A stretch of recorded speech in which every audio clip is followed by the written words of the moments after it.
Hey dudes, today we're having a look at this knife here. This is the Hardcore Hardware Australia MILF01. That is, I am sure, not an accident in terms of naming it. This is a hard use, sort of heavy duty, I would suggest tactical or wrecking or soldier type knife that could be pushed into an everyday carry role for someone who enjoys a beefier blade. So just the basics of the knife. I won't go crazy detail specs. You've got about a 3.5 inch blade. You've got a overall length of like 8 and a bit inches. You've got a handle length of 4.8 inches, like 120 millimeters or so. It's about a size up from your standard sort of 3-inch everyday carry knives, but it's made much sort of more substantial by just the general overbuilt quality of the knife. The blade steel is a obviously recurve hollow ground S30V blade, and it is deployable by thumb stud, and it runs on phosphor bronze washers, and it runs very, very smoothly, might I add. Anyway, it's a stainless steel frame lock, so not titanium, stainless steel with a stainless steel pocket clip and G10 sculpted or milled out handles. So comparing this knife to lots of other knives, I'll just roll in some photos of this knife compared to, say, a Delica, which is a pretty good benchmark comparison. Most knife fans know a Delica. Then we'll look at it versus what do we got? My Lion Steel. That's the Lion Steel TRE G10 that I've been carrying, much smaller knife, very light as well. Then next to a Spyderco Mantra, pretty much a Delica-sized flipper type knife.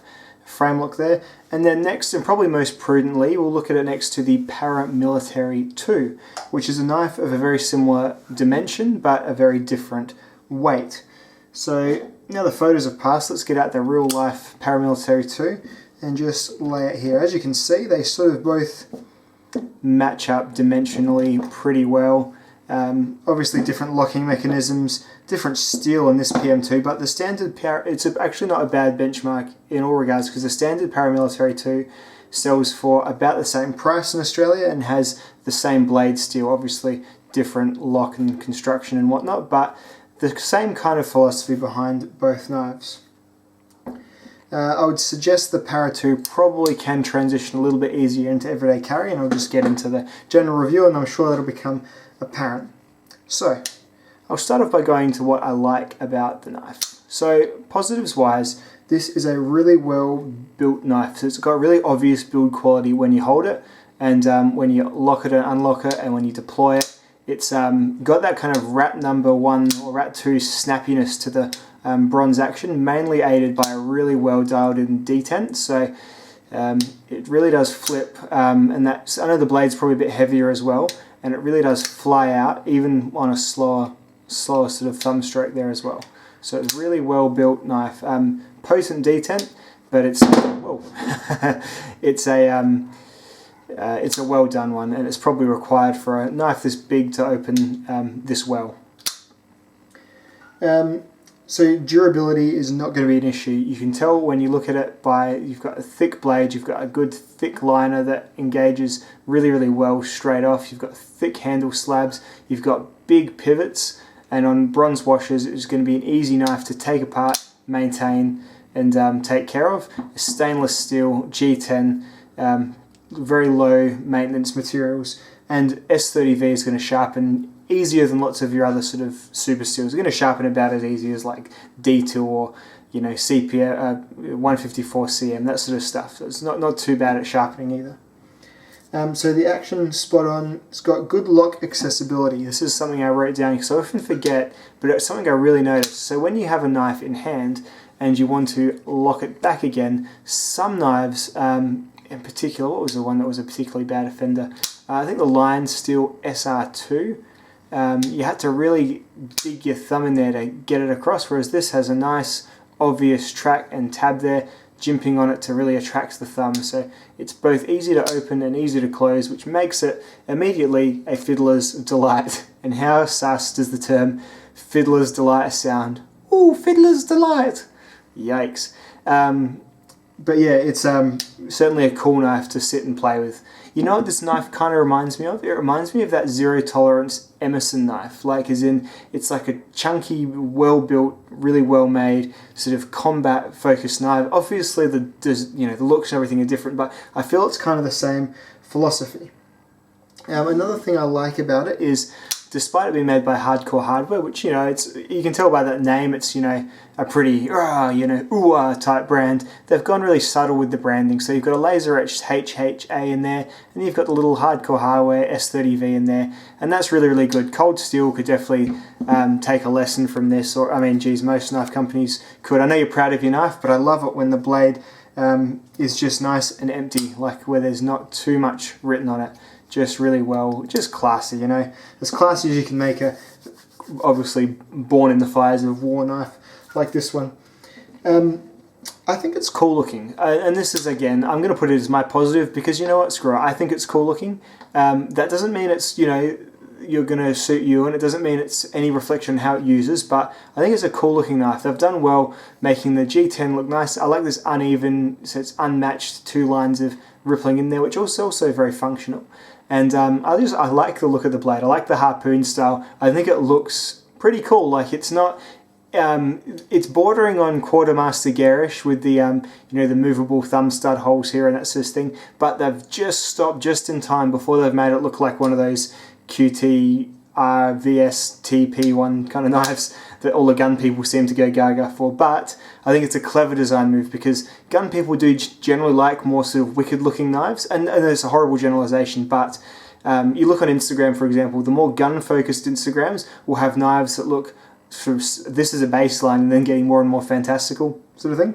Just something I thought of anyway while I was looking at it. The thumb studs are really nice and tall, so when you open this knife, you've got a thumb stud that kind of, the angling on the thumb stud wears, and this seems really weird, but it wears like a lot of your thumb at once. So whilst all thumb studs are going to dig a bit into your thumb, this is about as good as you can get, because they're tall. It's when the thumb studs are shallow and more triangular than this that you start to get like a real singular spot on your thumb, which is always something that bothers me a little bit. The grip, they've gone really well, and I think, as I mentioned before, with G10, companies generally have an option of either texturing it with like rough sort of sandpapery feel like Cold Steel does, or sort of machining it like this. And this is a much better choice, because really the handle's quite neutral and quite well done, and really, really quite comfortable. Like your index finger squeezes nicely over this so this lock is rounded over here quite intelligently, so your finger passes over that and doesn't hurt. And then you've got a really nice neutral grip, no crazy finger choils or anything like that. So really, really well done. It's got some jimping on the back. It's not going to go anywhere from your hand. So they knew that, and they knew they didn't need to go and make it feel like Velcro in your hand. So that was really good restraint, I must say.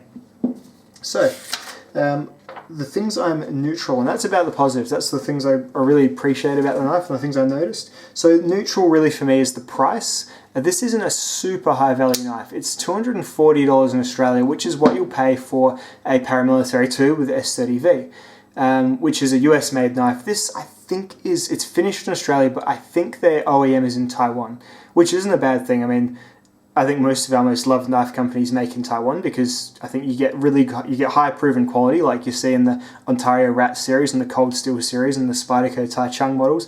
But then I guess you save some money. So they bring them back here, and I think they sharpen them, finish them, all that sort of stuff on their factory floor in Australia. So I guess if you're really worried about where things are made, you're getting a bit better value in the Paramilitary. But I think in terms of a knife that's probably going to live longer, I mean, this thing is just beastly. Look at it. It's just solid steel and G10. It's it's a lot for your money. It really is. In terms of it being still a lot of money, but you do get a lot. So I'm sort of neutral. I'm not going to say it's high value. I'm not going to say it's too expensive. Just neutral. The weight and the general bulk of the knife. So this is something that's not my cup of tea, but I'm completely aware that it is entirely other people's cup of tea. And cups of tea probably isn't the best analogy to use for a knife like this. So I'd suggest probably it's not my jug of whiskey. That sort of thing I think is probably better. But it's heavy. It's let's see the weight here. So compared to the Paramilitary 2, which is about 3.8 ounces, this knife here is 212 grams, which by my maths is about 7.5 ounces or something. So it's about it's almost twice the weight of a Paramilitary 2. And when you hold the two in hand, it is, you know, considerably heavier, and that's mainly due to the use of stainless steel in the liner and the lock and the and the clip side. So yeah, it's just, I would prefer a lighter knife. This doesn't carry terribly. The clip is, again, I'd probably call it neutral. It does sort of stick a fair bit of the knife out of your pocket. I'll just roll in some in-pocket shots now. But it's, you know, it's not terrible, and it could definitely be worse, and it could definitely be better. So it's, I always like deep carry, but then you're always going to have this thick of a back sticking out your pocket. So yeah, for the people who like, and no criticism of you, you like what you like and don't ever be ashamed of it. For people who like the Medfords and things like that, this is probably going to be quite a svelte, you know, slick, great everyday carry knife. Or people who like the Quartermasters, or people who like the first, and this is a good comparison, the first generation zero tolerance knives that were like so proudly overbuilt that, you know, they'd say it on the box and all that sort of thing, and I think they still do. But the first, before ZT got held up with everything being a flipper, they made a few knives like this, and they're all sort of fat blades. They had tiger stripe patterns on them. They were really well made, really well put together, but they were heavy, and they were, you know, boat anchors in the pocket, and that's pretty much what you're getting here. So that's those things I'm neutral on.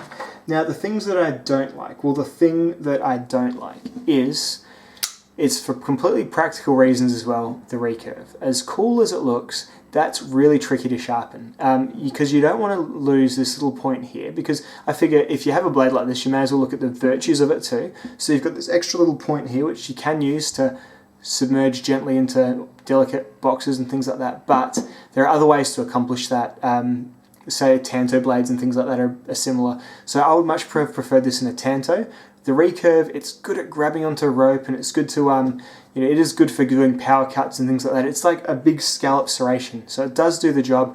It traps things between here and here when you're sawing. It's good, but I think in terms of just getting to that stage where you need to sharpen it, it's going to be tricky on a stone. You're going to have to use the corner of a stone. It's going to be tricky on my Tormek, which is, you know, I probably wouldn't even worry about. And it's probably something you're going to have to use a work sharp or something similar for, or a ceramic rod or something similar to that. And I think just for the trade-offs of slightly better power cuts versus overall maintenance, I think I'd need to go with overall maintenance. But fortunately, this has been remedied by the company, because their new line has all sorts of different blade shapes, which is cool with me. So this knife isn't mine. This is sent in by a viewer for me to review and have a look at. And thank you, Luke, for that. It's very, very cool to hold.